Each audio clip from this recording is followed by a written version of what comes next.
The heart is a beautiful part of the human body.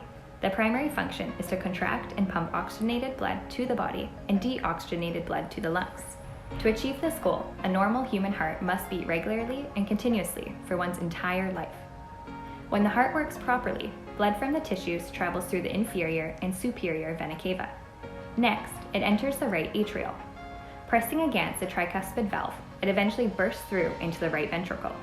Another big push, the blood passes through the pulmonary semilunar valve and enters the pulmonary circuit.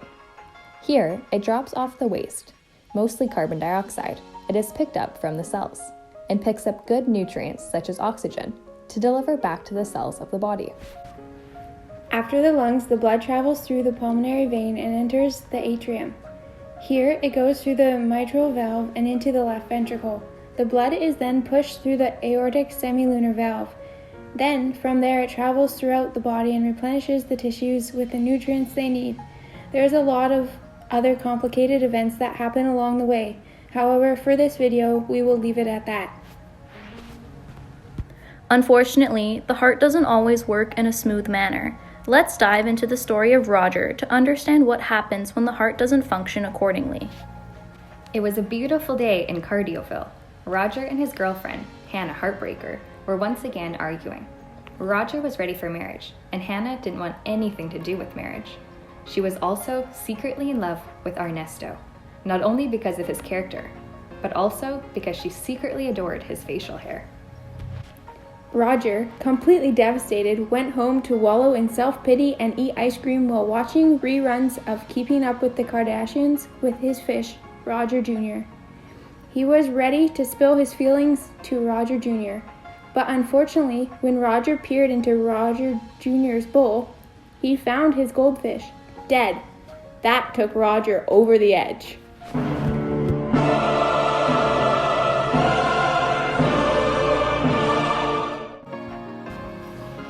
Roger's chest suddenly began to hurt.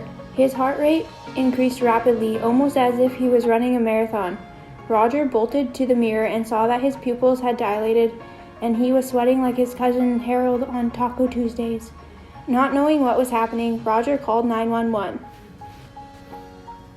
After arriving, the paramedics put Roger on a stretcher and rushed him to the hospital. What was happening to Roger? Roger, you seem to have broken heart syndrome. Medically, it is known as Takotsubo-cardiomyopathy. Although the exact cause of a broken heart is unclear, here's what we know.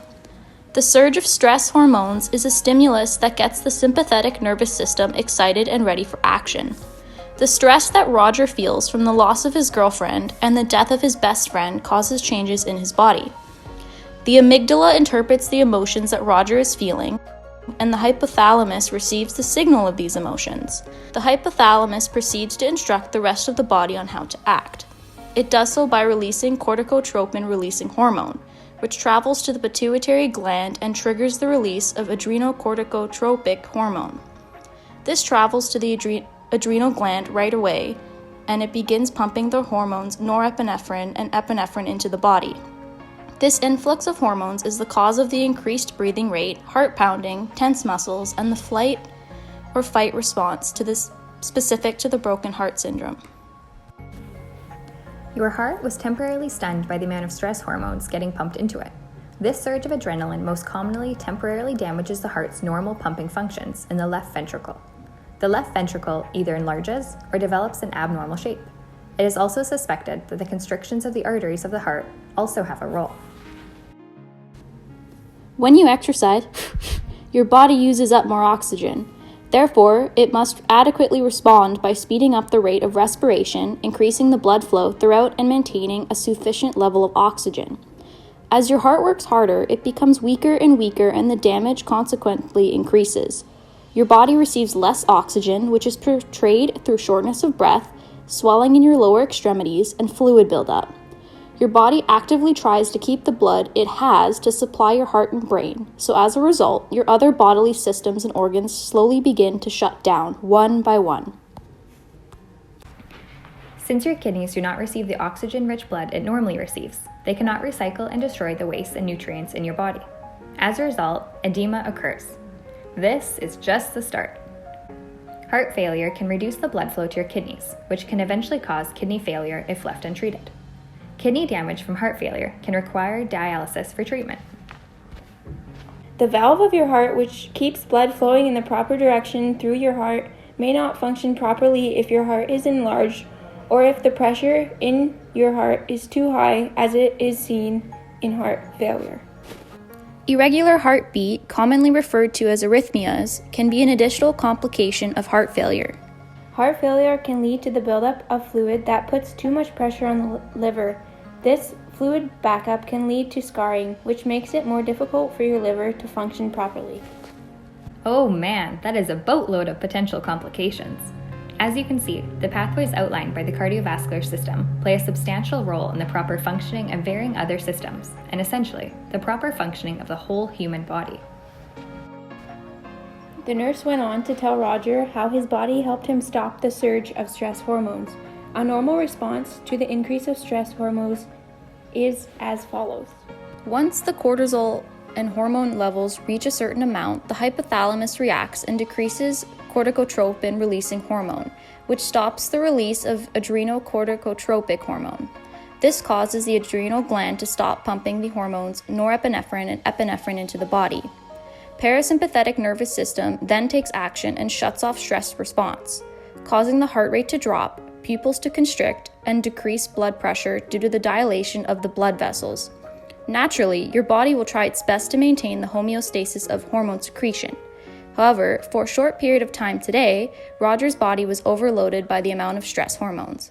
It took his body a little bit of time to figure out what was really happening, but eventually it figured it out. If the body doesn't maintain homeostasis in regards to surge of stress hormones, the sympathetic nervous system will remain in fight or flight mode. These blood vessels will remain constricted, increasing the blood pressure. This increased blood pressure will increase more due to the effect of norepinephrine on the heart muscle. The heart will continually pump faster, increasing the heart rate. If high blood pressure, high heart rate, and an increased influx of hormones continues over a long period of time, it can permanently affect the heart tissue. In some circumstances, it can cause death. Thank goodness your body's built-in feedback mechanisms. Shifting back to Roger, since his body was able to maintain homeostasis, he is feeling a lot better. He is able to go home from the hospital. Because of his recent incident with stress and the effects of stress on his body, Roger is convinced that he can help his body out and take action to manage his stress. Roger gets a membership at the gym and his local yoga studio, grows his hair out, changes jobs, and takes more time for himself. After a couple of times going to the gym, he meets a beautiful woman. Eventually, he proposes, and this time, she doesn't run away. From then on, their love was like a train, no brakes, unstoppable.